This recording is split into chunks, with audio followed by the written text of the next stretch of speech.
ನಮ್ಮ ಜೊತೆಗೆ ಯಲಹಂಕ ಶಾಸಕರಾದಂತಹ ಎಸ್.ಆರ್. ವಿಶ್ವನಾಥ್ ಅವರು ಇದ್ದಾರೆ. ಅವ್ರನ್ನೇ ಮಾತಾಡಿಸ್ಕೊಳ್ತೀನಿ. ಸರ್, ಎಲ್ಲೋ ಒಂದು ಇವತ್ತು ಏನು ಅಧಿವೇಶನ ನಡೀತಿದೆ, ಮತ್ತೊಂದು ಕಡೆ ಆಡಳಿತ ಪಕ್ಷನೂ ಪ್ರತಿಭಟನೆ ಮಾಡ್ತಾ ಇದೆ, ಮತ್ತೆ ವಿಪಕ್ಷವಾಗಿ ನೀವು ಪ್ರತಿಭಟನೆ ಮಾಡ್ತಾ ಇದ್ದೀರಿ. ಏನು ಹೇಳ್ತೀರಾ ಸರ್? ಆಡಳಿತ ಪಕ್ಷ ಪ್ರತಿಭಟನೆ ಮಾಡಬೇಕಾದ್ರೆ ಪಾರ್ಲಿಮೆಂಟ್ ಮುಂದೆ ಹೋಗಿ ಮಾಡ್ಕೊಳ್ಳಿ. ರಾಷ್ಟ್ರಪತಿಗಳು ಅನುಮೋದನೆಯನ್ನು ಕೊಟ್ಟಿರ್ತಕ್ಕಂಥದ್ದು ಅವ್ರ ಮುಂದೆ ಮಾಡಲಿ. ಇಲ್ಲಿ ರಾಜ್ಯಪಾಲರ ಮುಂದೆ ಮಾಡ್ತಕ್ಕಂಥದ್ದು ನಾಟಕ ಅಲ್ವಾ ಅದು?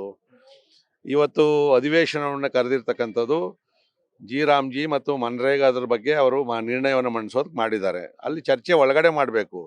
ಅದನ್ನು ಬಿಟ್ಟು ಇಷ್ಟು ಕೋಟ್ಯಾಂತರ ರೂಪಾಯಿ ಖರ್ಚನ್ನು ಮಾಡಿ ಅಧಿವೇಶನವನ್ನು ಕರೆದು ಸಾರ್ವಜನಿಕರ ದುಡ್ಡನ್ನು ಪೋಲ್ ಮಾಡಿಕೊಂಡು ಪ್ರಚಾರಕ್ಕೋಸ್ಕರ ಇವತ್ತು ರಾಜಭವನ ಮುತ್ತಿಗೆ ಅಂತೆ.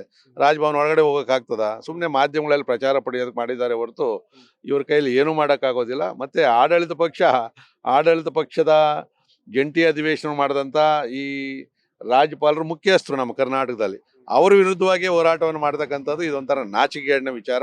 ಸೊ ಕಾಂಗ್ರೆಸ್ ಅವ್ರಿಗೆ ಮಾನ ಮರ್ಯಾದೆ ಏನೂ ಇಲ್ಲ. ಸರ್, ಎಲ್ಲ ಮತ್ತೆ ಇವತ್ತು ನೀವು ಪ್ರತಿಭಟನೆಯಲ್ಲಿ ಬಹಳ ಪ್ರಮುಖವಾಗಿ ಒಂದು ವಿಚಾರವನ್ನು ಇಟ್ಕೊಂಡಿದ್ದೀರಿ. ಆರ್.ಬಿ. ತಿಮ್ಮಾಪುರ್ ಅವರ ರಾಜೀನಾಮೆ ಕೊಡಬೇಕು, ಅವರು ಅಬಕಾರಿ ಇಲಾಖೆಯಲ್ಲಿ ಭ್ರಷ್ಟಾಚಾರ ಆಗಿದೆ ಅಂತ ಆರೋಪ ಮಾಡ್ತಾ ಇದ್ದಾರೆ. ಸರ್, ಏನು ಹೇಳ್ತೀರಿ? ಇದು ಬೀದಿಯಲ್ಲೂ ಕೂಡ ಅಬಕಾರಿ ಸಚಿವರ ಬಗ್ಗೆ ಮಾತಾಡ್ತಾ ಇರ್ತಕ್ಕಂಥದ್ದು ನಾವು ನೋಡಿದ್ದೀವಿ. ಪ್ರಾರಂಭದಲ್ಲಿ ಅವರು ಮಂತ್ರಿ ಆದ ಮೇಲೇನೆ ಪ್ರಾರಂಭ ಆಯಿತು. ಇವತ್ತು ನೀವು 2.5 ವರ್ಷದಲ್ಲಿ ಎಷ್ಟು CL7ಗಳು ಮತ್ತು MSILದು ಕೊಟ್ಟವ್ರೆ ನೋಡ್ಕೊಳ್ರಿ ನೀವು. ಒಂದೊಂದು CL7ಗೂ ಕೂಡ ಅವ್ರು ತಗೊಂಡಿರ್ತಕ್ಕಂಥದ್ದು ಲಂಚದ ಅಮೌಂಟು ಅಧಿಕಾರಿಗಳು ಹೇಳಿದ ರೀತಿಯಲ್ಲಿ 2 ಕೋಟಿಗಿಂತ ಕೂಡ ಮೀರಿರ್ತಕ್ಕಂಥದ್ದು. ನನ್ನ ಕ್ಷೇತ್ರದಲ್ಲೇ 48 ಕೊಟ್ಟವ್ರೆ, ನಾನು ವಿರೋಧ ಮಾಡಿದ್ರು ಕೂಡ.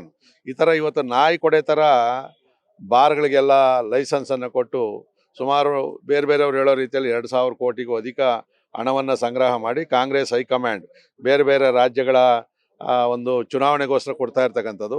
ಸೊ ಈ ಥರ ಇಷ್ಟೆಲ್ಲ ಹೇಳಿ ಹಿರಿಯ ಅಧಿಕಾರಿಗಳು ಕೂಡ ನಾವು ಮಂತ್ರಿಗಳು ಕೊಡೋದಕ್ಕೆ ದುಡ್ಡನ್ನು ಸಂಗ್ರಹ ಮಾಡಿದ್ದೀವಿ ಅಂತ ಹೇಳಿದ್ರು ಕೂಡ ಸಾಕ್ಷಿ ಕೊಡಿ, ನಾನು ಕೇಳಿದ್ನ, ಈ ಥರ ಉಡಾಪೆ ಮಾತುಗಳನ್ನು ಹೇಳ್ತಾ ಇದ್ದಾರೆ. ಸೊ ನಮ್ಮ ಒತ್ತಾಯ ಇರ್ತಕ್ಕಂಥದ್ದು ಈ ಕಾಂಗ್ರೆಸ್ ಸರ್ಕಾರಕ್ಕೆ ಏನಾದರೂ ಇನ್ನೂ ಸ್ವಲ್ಪ ಕಿಂಚಿತ್ ಏನಾದರೂ ಗೌರವ ಇದ್ದರೆ ಉಳಿಸ್ಕೊಳ್ಬೇಕು ಅಂತಂದರೆ ತಕ್ಷಣ ಅಬಕಾರಿ ಸಚಿವರ ರಾಜೀನಾಮೆಯನ್ನು ಪಡಿಬೇಕು ಅಂತೇಳಿ ಇವತ್ತು ನಾವು ಸದನದ ಹೊರಗಡೆ ಮತ್ತು ಒಳಗಡೆ ಹೋರಾಟವನ್ನು ಮಾಡ್ತಾ ಇದ್ದೀವಿ. ಸರ್, ಈಗಾಗಲೇ ಮದ್ಯ ಮಾರಾಟಗಾರರ ಅಂತ ಈ ಸಂಘಟನೆ ಈಗ ರಾಹುಲ್ ಗಾಂಧಿ ಅವರಿಗೆ ಸಹ ಪತ್ರ ಬರೀಬೇಕು ಅಂತ ಹೇಳಿ ಹೊರಟಿರ್ತಕ್ಕಂಥದ್ದು. ಅವ್ರು ಏನು ಪತ್ರ ಬರೆದ್ರು ಕೂಡ ನೀವು ಹೋಗಿರೋ ದುಡ್ಡೆಲ್ಲ ರಾಹುಲ್ ಗಾಂಧಿ ಅವ್ರಿಗೆ ಅಲ್ವಾ? ಹೈಕಮಾಂಡಿಗೆ ತಾನೇ ಹೋಗ್ತಕ್ಕಂಥದ್ದು. ಸಂಗ್ರಹ ಮಾಡಿ ಹೋದ್ರೆ ಅಲ್ಲಿಗೆ ಕೊಟ್ಟಿರ್ತಕ್ಕಂತಾರೆ. ಇವತ್ತು ಭಾಳ ರಾಹುಲ್ ಗಾಂಧಿಯವರು ಅತ್ಯದ್ಭುತವಾಗಿ ಮಾತಾಡುವಂಥ ವ್ಯಕ್ತಿ. ಇವತ್ತೇನಾದರೂ ಗುತ್ತಿಗೆದಾರ ಕೊಟ್ಟಿರ್ತಕ್ಕಂಥ ಪತ್ರಕ್ಕೆ ಅವ್ರು ಏನಾದ್ರು ಬೇಗ ಸ್ಪಂದಿಸಿದ್ರೆ ಅವ್ರಿಗೊಂದು ಸ್ವಲ್ಪ ಗೌರವ ಉಳಿತದೆ.